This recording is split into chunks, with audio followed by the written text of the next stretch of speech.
Hello, 11th and 12th grade. So today, you guys are actually starting a new lesson. There's a lot of information in this lesson, so I'm not going to go very quickly. I'm going to take it really slow and help you guys hopefully understand the best that I can. Some of it we went over in years past. We've gone over it in other English lessons, and some of it it's going to be new to you. It's basically just kind of building off the foundation that will be that we've built on, that we've laid before, talking about the verb tenses and everything. So that is the lesson that we're talking about today. It is about verb tense. We're going to go a little more in detail because you guys are juniors and seniors, so you guys get to do the harder stuff this year.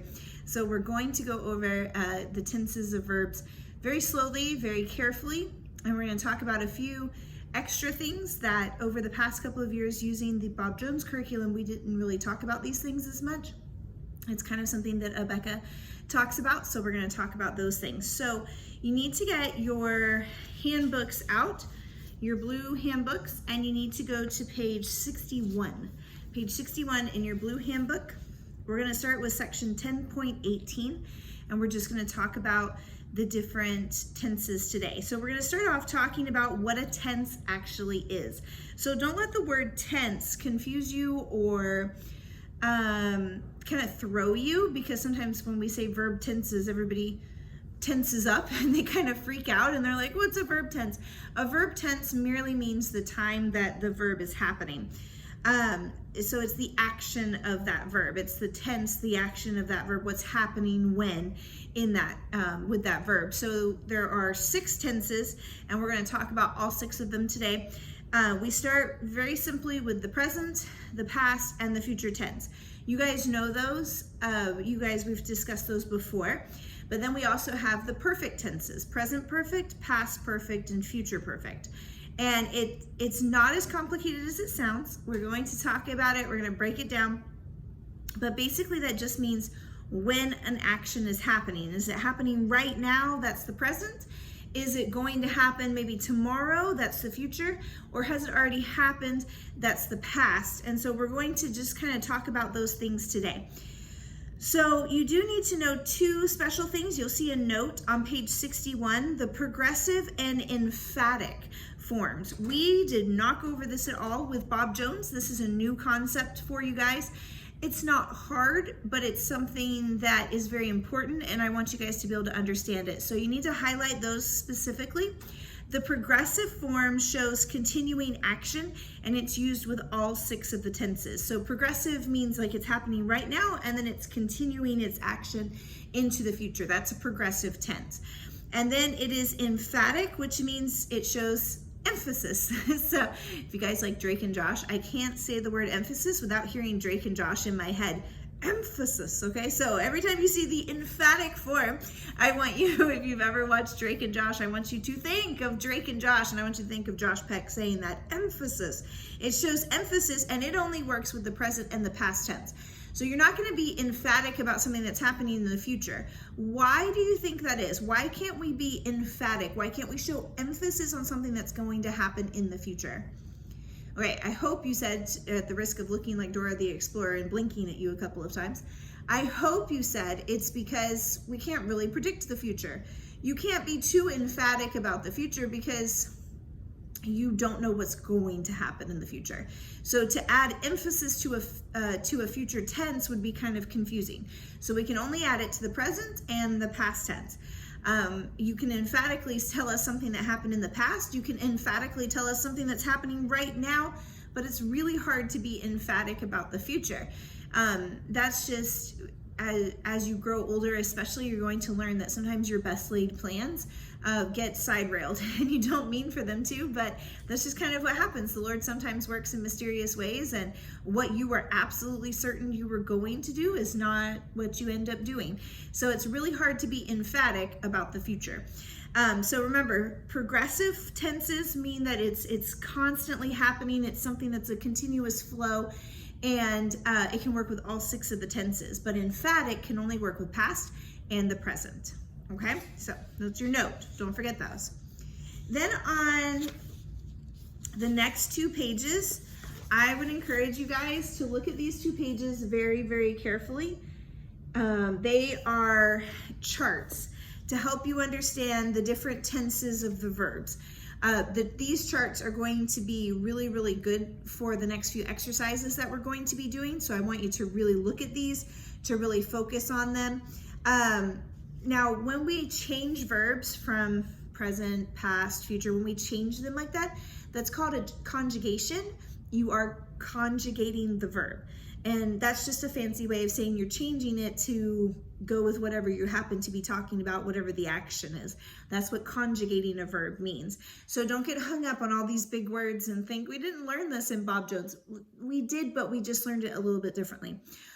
So conjugating simply means that we're changing the form of the verb. We're going from present to future, or from past to present, or from past to future, or something like that.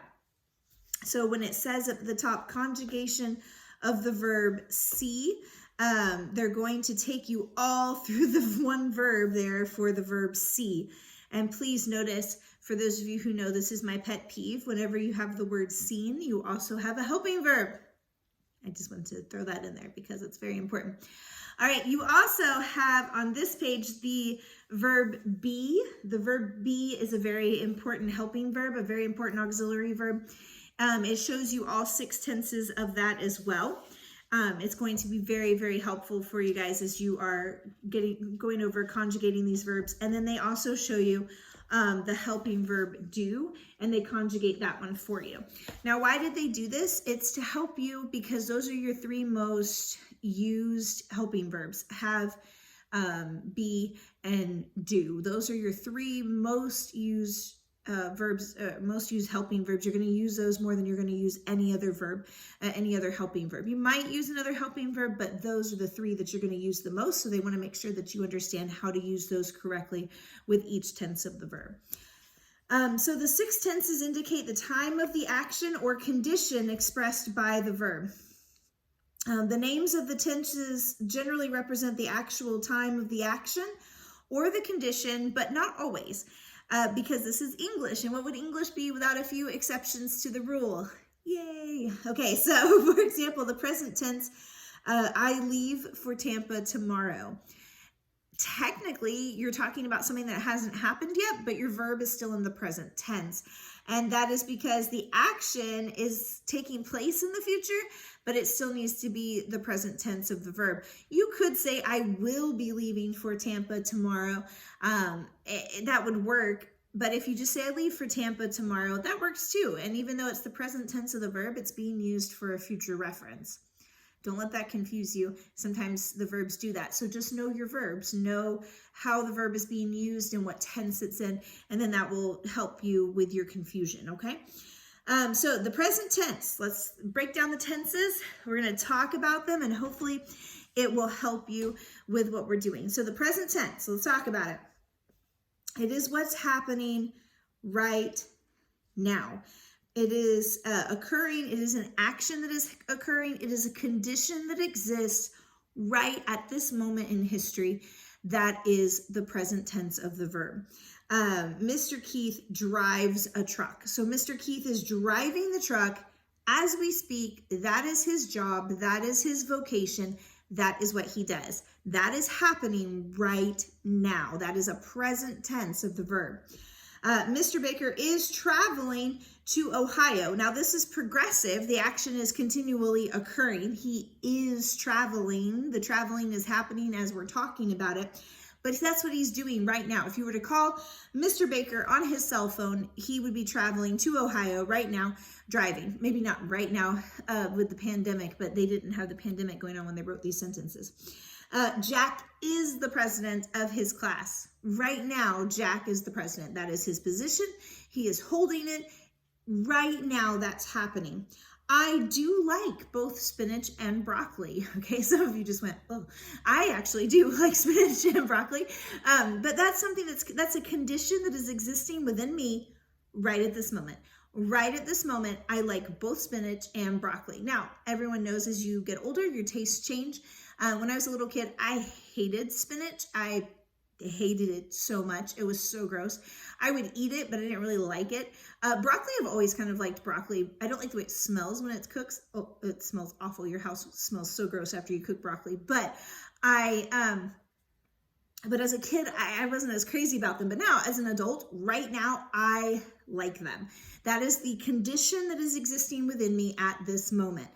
And maybe for you, that's something else. Maybe when you were younger, you didn't like a certain thing, and now that you're older, you do. As a little kid, I'm going to be super honest, I hated hot dogs. I hated hot dogs. I thought hot dogs were so gross.